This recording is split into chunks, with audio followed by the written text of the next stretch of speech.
There are many young people in this world that genuinely want to improve their lives. And the first piece of advice given to these people is to start going to the gym and start weightlifting. And normally this kind of advice is given by these typical self-improvement influencers.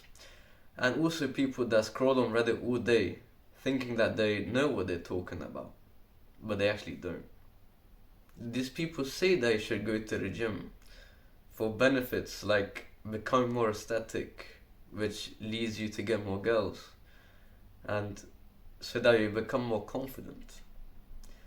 But in this video, I'll explain why weightlifting makes no sense as something to do as part of a daily routine. And instead, I'll tell you an alternative training approach which makes most sense in the long term. So let's get into it. I'm going to tell you why these people actually start going to the gym. And the reason is very simple. One of the main reasons is because they have nothing else to do in their free time. So they try to be as productive as possible by creating all these new hobbies like going to the gym and all this stuff. And of course going to the gym makes no sense, and I'll explain why in this video. So to be as concise as possible about the main purpose of weightlifting, because I feel like a lot of people in this space already know that. But for these people that do not know, weightlifting basically forces your muscles to adapt to heavier and heavier weights over time, which results in them becoming stronger and bigger through recovery. Okay, that's the main principle of weightlifting. Now, the reason why it doesn't make sense to do it in the long term as part of your routine is because your physical body only needs so much muscle to be able to function and to do all the daily tasks that you regularly do. And so building more muscle past that point, I would regard that as unnecessary muscle. And it's unnecessary muscle because you won't ever use that muscle anywhere than the gym. It is true that many people find the bodybuilder look aesthetic, but the main reason why these people train is for the aesthetics, besides getting fitter. But even then, having the goal of becoming fitter also doesn't make sense, because the more you adapt your muscle to heavier weights and the more unnecessary muscle you build, it just doesn't make sense because you will not use that unnecessary muscle.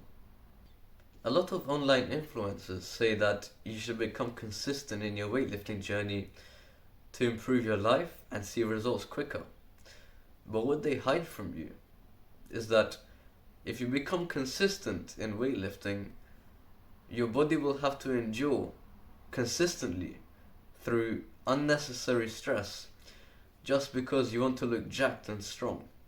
And obviously, in the long term, through decades, this can wear your body out immensely depending on how frequently you do weightlifting.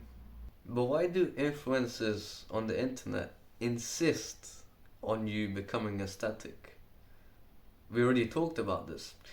It was so that you become more confident, and that in turn helps you to get more girls.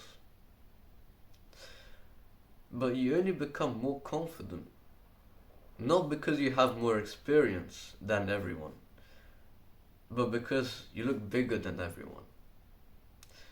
And that could actually make you more arrogant. It can make you feel like you're superior to a lot of people.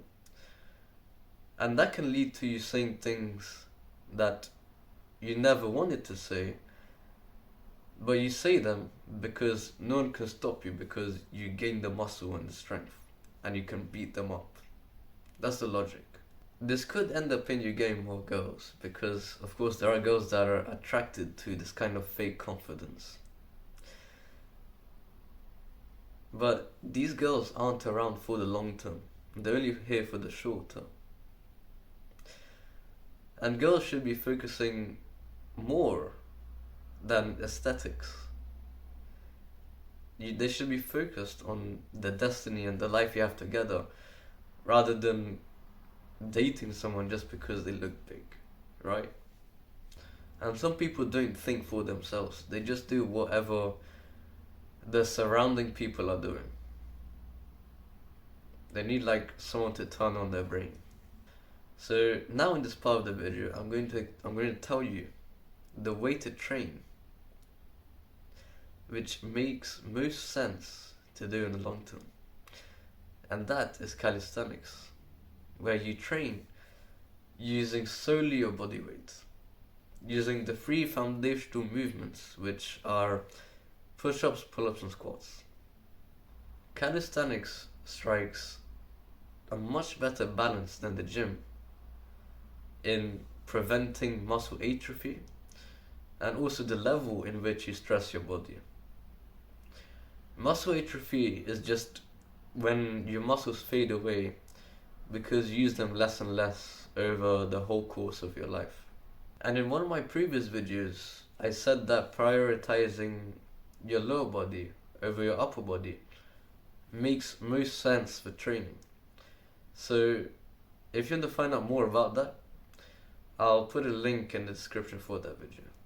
Calisthenics has a much lower risk of overtraining compared to weightlifting. And that's because in calisthenics, most of the movements that you do, you are supported by your core. Okay, your core is the foundation. And that makes it harder for you to overexert yourself, especially in movements like push-ups, because your core will be shaking towards the end of the set. Whereas in the gym, in basically all the exercises you do, but we'll take the bench press as an example. When you do the bench press, you are supported by the bench. You're lying down, okay? You're basically at rest. And that makes it so much easier to target the main muscle groups, which are the chest and triceps. But that's actually dangerous, because you can overtrain these muscles way easier compared to calisthenics push-ups. I hope that makes sense. Of course, it doesn't mean that you won't be able to overtrain in calisthenics, because I'll tell you about experience I had in the past. I was doing weighted calisthenics. I was just trying to progress to do more pull-up reps. And as part of my pull-up progression, I did something around 3 to 5 weighted pull-up sets per day.